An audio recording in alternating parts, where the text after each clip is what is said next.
Hey, I'd like to welcome you to another episode of Mission Matters. My name is Adam Torres, and if you'd like to apply to be a guest on the show, just head on over to missionmatters.com and click on Be Our Guest to apply. All right, so today is a special episode. We're inviting back Kay Wilson-Bolton to the show, and she is an associate broker at Century 21 Everest. Kay, welcome back to the show. Oh, it's always nice to see you, Adam. Thanks for having me. Oh, I'm excited to have you back on. And I know we've talked about quite a few things, including, books, podcasts, Spirit of Santa Paula, and many, many other things. But what we're going to do today is we're also going to get into a little bit of a deep dive into real estate and your background in real estate, and really kind of flesh out that side of your story as well. So something that we've talked a lot about, maybe offline, but haven't brought it online. So excited to bring that content to our audience. But before we get into that, as you're aware, Kay, just like as is the audience, we'll start this episode the way that we start them all, with our Mission Matters Minute. So, Kay, we at Mission Matters amplify stories for entrepreneurs, executives, and experts. That's our mission. Kay, what mission matters to you? Today's mission is related to how important it is for people to have stable housing. As you know, I work with the homeless population in my community, and I'm finding that my role as a realtor dovetails nicely and in a difficult way with people who are not stable in their housing. But you don't have to be homeless to be unstable. So my goal is to bring awareness to the need in our country and in the world, but specifically our country, how important it is to have stable housing for families. Absolutely. And I love bringing mission-based entrepreneurs and individuals on the line to share why they do what they do, how they're doing it, really what matters to them, and what we can all learn and gain from that, so we all grow together. So again, great to have you back on. And I think, just to get us kicked off, maybe let's start out going a little bit further into your real estate background. Like, how did you get into just the real estate field in general? It's a business I swore I would never go into. My father was a real estate broker, and it seemed like he always had trouble paying the bills, and it's because the escrows never closed on time. And so I thought, that is a business I will never go into. But in the early years of my working career, I married someone who was a real estate broker, and we moved to a small town called Santa Paula, California, and bought a very tiny real estate office, but back in that day was probably one of the larger ones in town. And so I was kind of stuck, and I had to make a decision that I was going to do it well or suffer. So I didn't want to suffer the rest of my life. So I decided to do it well, and it has been the perfect career for me, as it turns out. Yeah. And maybe because you've experienced much of your real estate career in Santa Paula, maybe tell us a little bit just about the city itself. Santa Paula is one of 10 cities in Ventura County. On the coast, we're an agricultural community, and we have probably one of the lowest tax bases in the county due to the agricultural environment. We're not industry-based except for that one, but not so it has a huge employment base where people can afford to buy homes and live in town. It's a beautiful rural environment. Ventura County is very diverse, from beach communities to enclaves like Ojai, and then in the more prosperous areas of Thousand Oaks, Newberry Park, Agoura area, which is an adjunct to Los Angeles County, where the population centers are very diverse and much larger than ours. We're about 33,000 in population, and we've grown at less than the national average of 2% for probably the last 50 years. And so I want to stick in maybe those early years a little bit longer, because I know that your approach to just real estate and your involvement in the community, I feel like, and it's unique in my opinion, in the way that you really, when you arrived there, you decided, like, if this was going to be your home, and I don't want to put words in your mouth, but you got involved. Like, you didn't necessarily do some of the things that maybe some individuals in real estate do when they're just getting started in a new environment. So maybe tell us a little bit more about those early years. Yeah, you're so right. I'm glad you remembered that. I went to a training seminar when I was young. I was 27, guess 28 when I started in the business, which was 45 years ago. And they taught us that you have to knock on doors, you have to leave flyers, you have to have open houses, you have to call for sale by owner. And I did it one time, and the man was not nice, although he was polite. And I said, I see you're trying to sell your home. Do you mind if I come see it? Which is what all the coaches said to say. And he said, why should I let you see my home? And I didn't have an answer for that. And I think I hung up. And I never did it again. And so I decided that if I was going to survive in this, I had to meet people. Moving to a new town and starting a career in real estate is something I've actually had nightmares about, because I don't know how anybody would do that and have the success that I've enjoyed. So I decided to meet people. I needed to go where they were. And it was to Boys and Girls Club events, Chamber of Commerce, all the social groups that exist in every community. And so by starting that, I became actively involved in boards of directors and as a volunteer to help put things together, make money, and serve people. So that became my, quote, farm. And in real estate, that's a terminology that we use to cultivate a particular neighborhood or demographic or age group. And so mine just became my volunteer base. And as it turned out, it was the right one for me. Yeah. And when I think about like many professions, especially in the service industries, such as financial advisors, real estate agents, a lot of different industries like that, where there's a certain amount of sales component, a whole lot of amount of expertise in order to be an expert in your field and to really, do well for your clients. I feel like a lot of people maybe gravitate towards certain things. Some people may be volunteering. Some people, it may be sports, like they golf, or just a lot of different ways to do that. But what I find unique is that not only did you kind of join organizations or become, active in them, like you either volunteered or you took like leadership roles or other things like that. Like, what does that commitment to doing this mean to you? Because you didn't do it just to get business. Like, you actually were active. You didn't just show up. Oh, no. I knew that I needed to get to know people, but I also wanted to get to know my community. And I felt if I could do anything to make it better, that's good for me. It's good for my neighbors. And it was not a selfish effort. The more I met people, the more was expected. And if you don't do it well, people are going to know that. But when you do it well and your heart is in the right place, it's acknowledged by people who want to trust you and get to know you, and also allow you opportunities to serve in other capacities, which add meaning and value to any community. Yeah. And so the reason why I ask you those questions, by the way, is because for those that are watching this, like that are thinking about, careers and they're just getting started, and it's not like there's different ways to go about business and different ways to go about things. And as you see from Kay's story, there's a way that she was able to find something that matched her ethics. She was able to give value even without necessarily getting anything in return. I'm guessing like you didn't go to one event and all of a sudden struck gold, had all this business. No, you were doing what you felt in your heart should be done and being a real part of that community, right? Right. I mean, you can't do anything in life and get a reward without doing it well.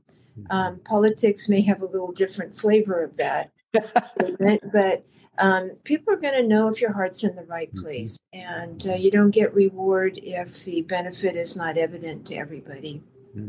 What would you tell some of the, you're still obviously very active, and we'll talk more about your brokerage in a moment, but what kind of advice would you give to maybe some of the individuals that are out there just getting their feet wet in real estate and just kind of getting out there and getting started?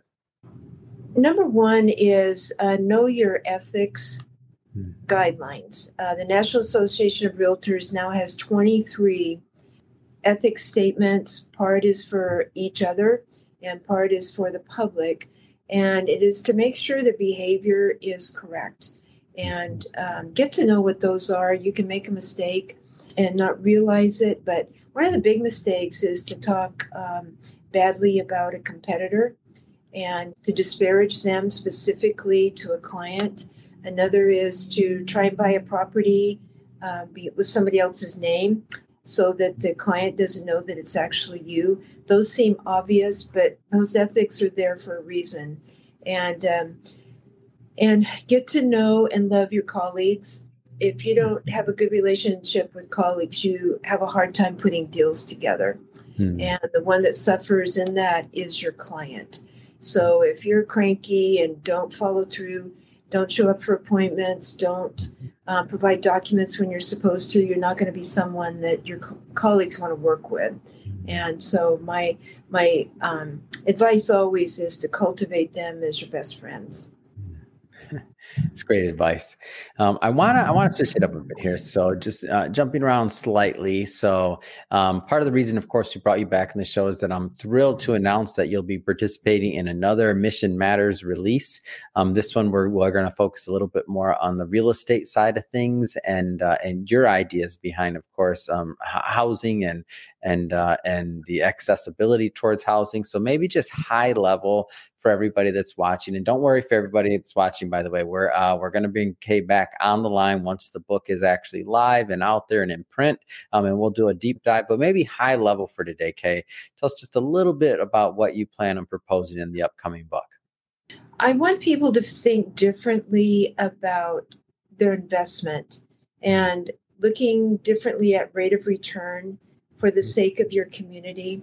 I also want us to acknowledge in a personal way the angst and the drama that goes with people who are living in poverty. And for now, I'm just going to focus on what's happening in America.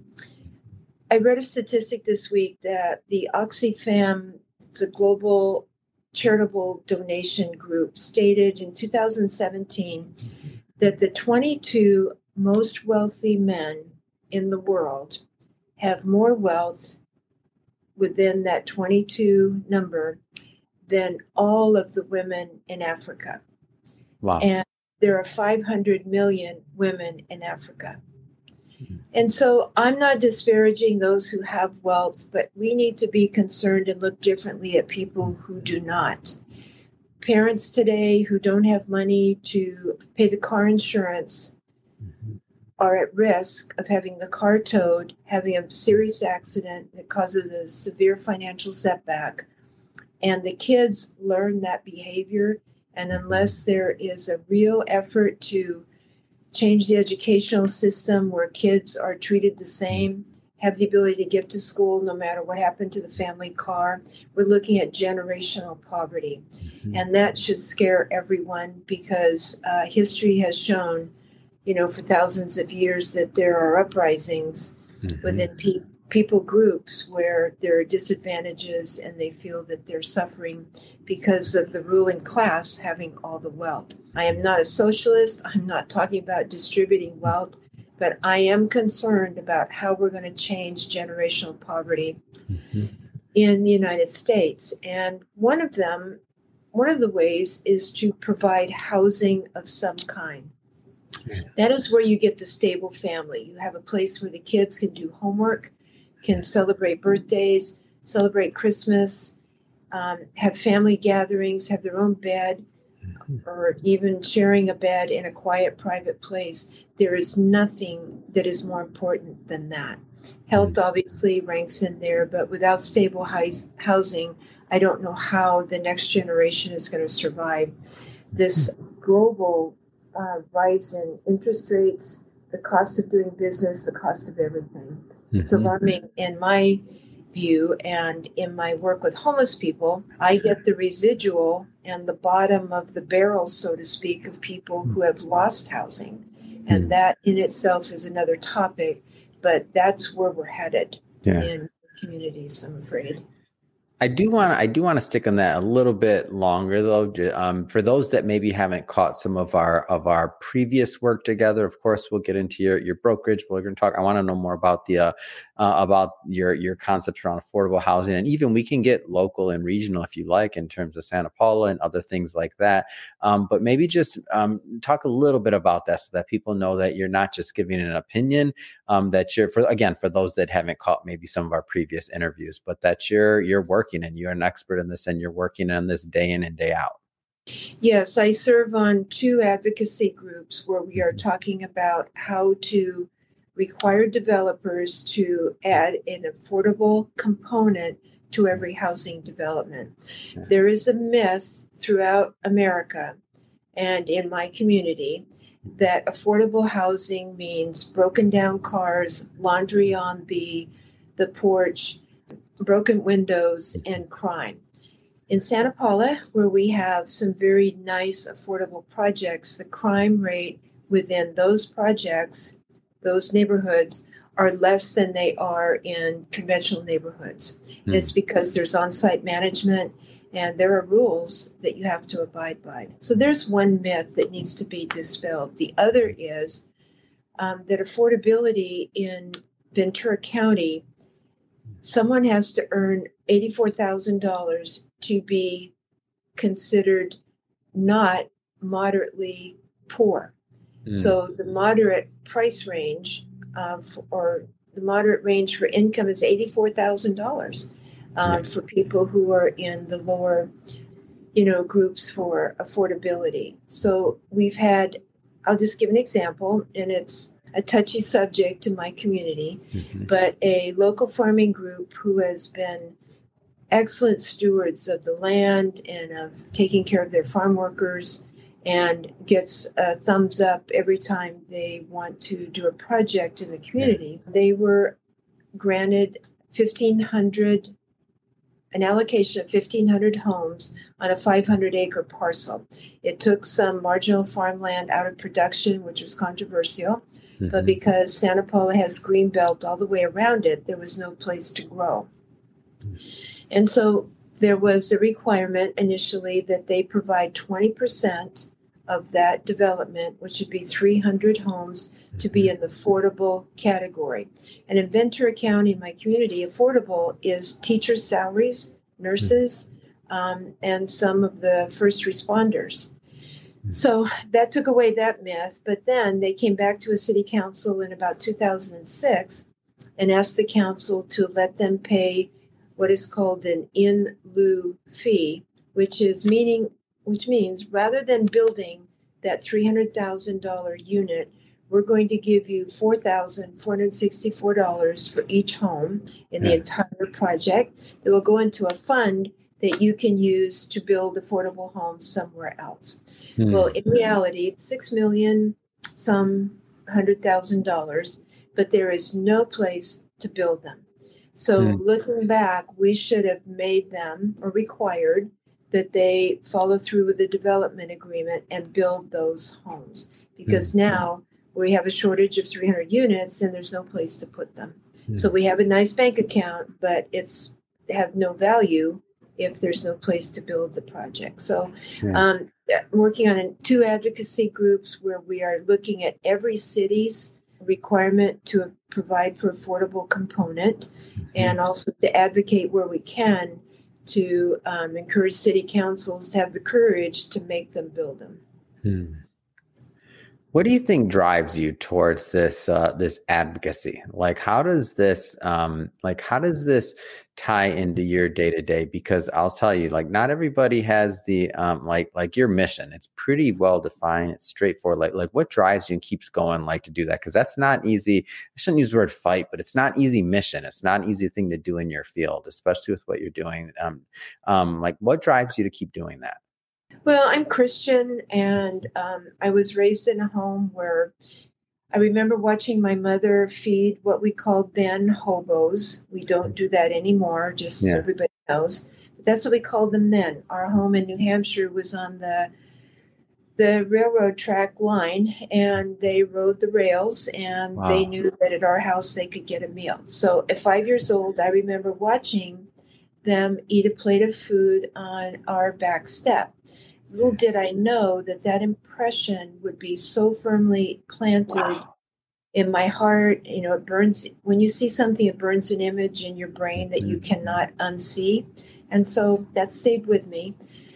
And so Jesus said, feed people, love them, don't discriminate, don't judge, don't be angry, forgive your enemies, love your enemies. All of those things dovetail right into all of this work.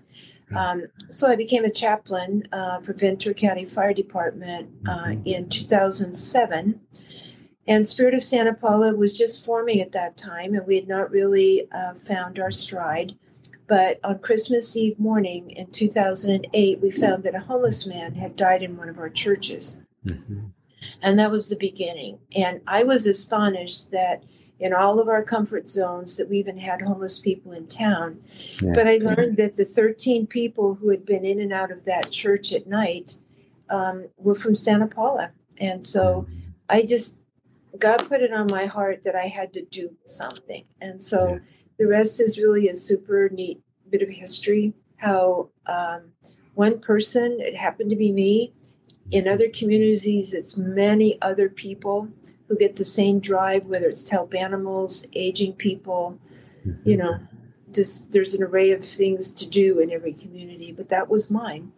Yeah. And so as a result of, in the real estate environment, knowing the affordability challenges and conversations, and then to find homeless people living in my community, it became a blend of mission that do well in my business so that I can help resolve the issues of homelessness.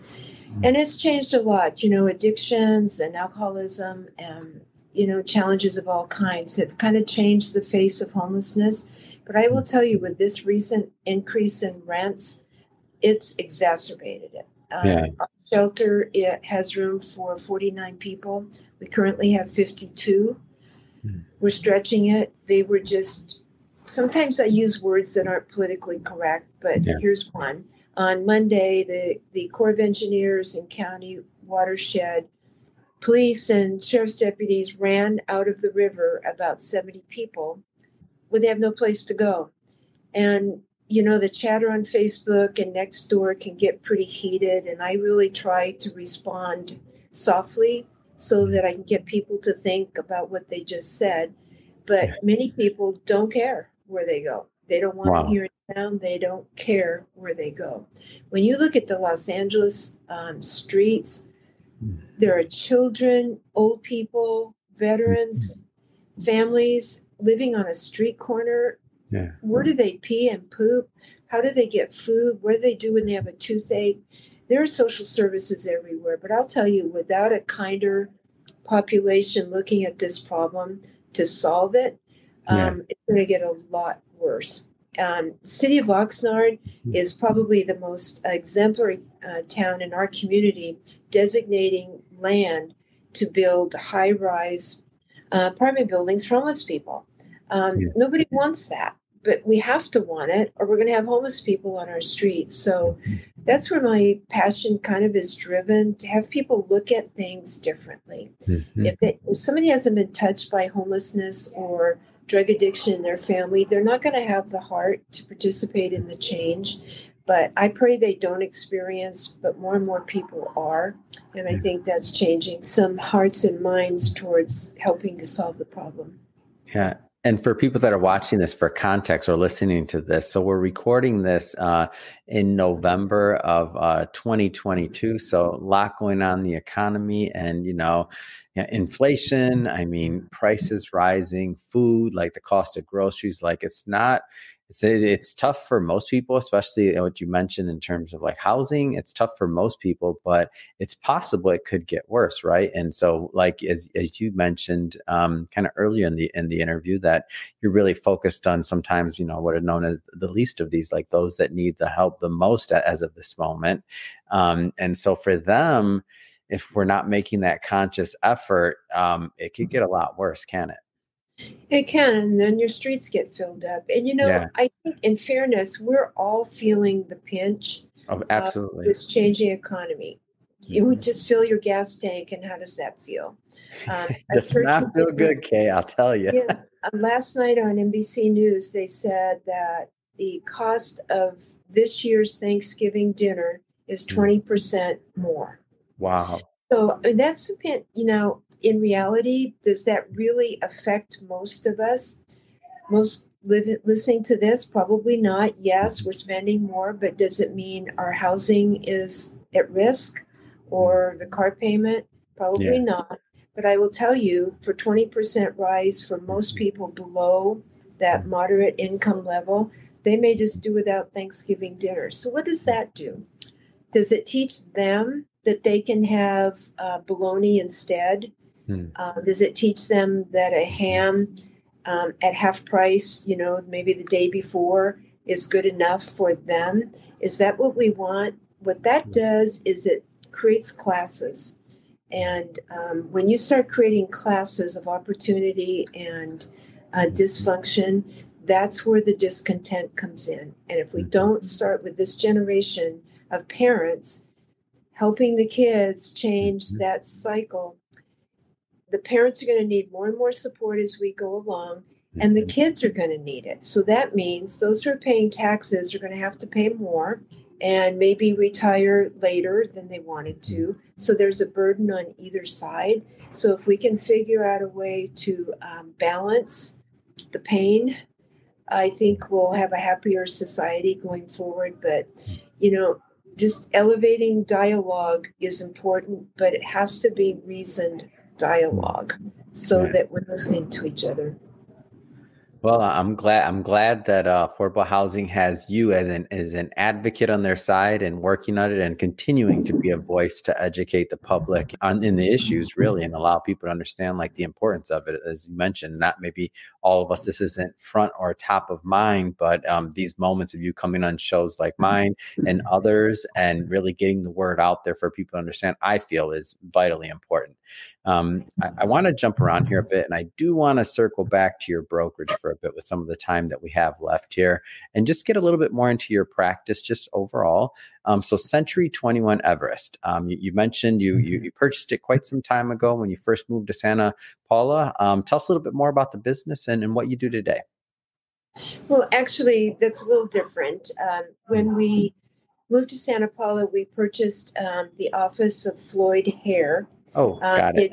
He had been the mayor, had just a stellar reputation, very popular guy. So that was a wonderful opportunity for us to be able to take over his business.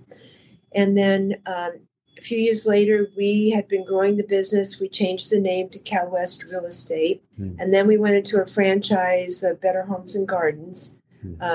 Then through a change in my life, I left that and purchased the Century 21 Buena Vista office in Santa Paula, and then grew it to 5 offices. I was in Ojai, Ventura, Camarillo, Fillmore, and Santa Paula. And boy, the economy really took a terrible dive in the 2007, 8, and 9 period of time. So I was fortunate to, before I lost everything, to align with Century 21 Hometown in the San Luis Obispo area.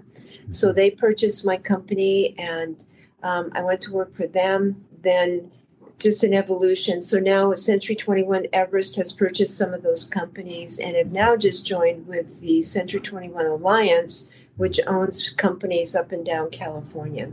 So I'm just excited about the growth within that. But I kind of do my own thing. I take the best from what the franchise offers, what the company offers, and I have to adapt it to what works for me. I have my own office and location, and I have a big property management business that I'm also running. And that's where I hear so much of the sad stories. People unable to pay the rent through a big gift from United Way. Spirit of Santa Paula received about $80,000 to help people pay the rent. And so we've kept people housed. It's much easier to keep people housed than it is to have them lose housing and then try to rehome them because their credit is ruined. They have a bad record. Landlords won't give a good recommendation and everything falls apart. And so there goes that cycle being accelerated that makes everything worse. So we try to plug the holes in the dike where we can to keep people housed. So I'm still doing real estate. Yet this last year was my best year ever, and had lots of good reviews from clients, which I should probably publicize more, but I let God be my advocate. I try not to run around talking about how great a service we provide. Wow, Kay, this is a great. I love having you back on this show. I get to learn so much more about you. I don't think I've ever heard you share that story about your mother that you shared today, and kind of and where this impression of wanting to help others was really imprinted. You can't forget what you saw, right? And it left this mark on you that wanted to go forward. And I think that's part of. I can see that theme throughout as I get to learn more and more about your career. Just the way you interact and the way that I'm sure others interact with you as well. So I think it's amazing. I just have to say it's been great having you back on the show. I can't wait till I get to have you back on again when the book is actually live, and then we'll do a deep dive into your writing. But for now, I just have to ask, what's next? What's next for you? What's next for your projects in your career? What's next? Our homeless shelter is in the middle of an expansion. Yes. We're all suffering because the place is a mess, and we have to move everybody out into newly constructed portion for a 3-week time period while they finish the interior of the old section. That's going to be so painful, it's not even funny. Oh. We're trying to plan for Thanksgiving.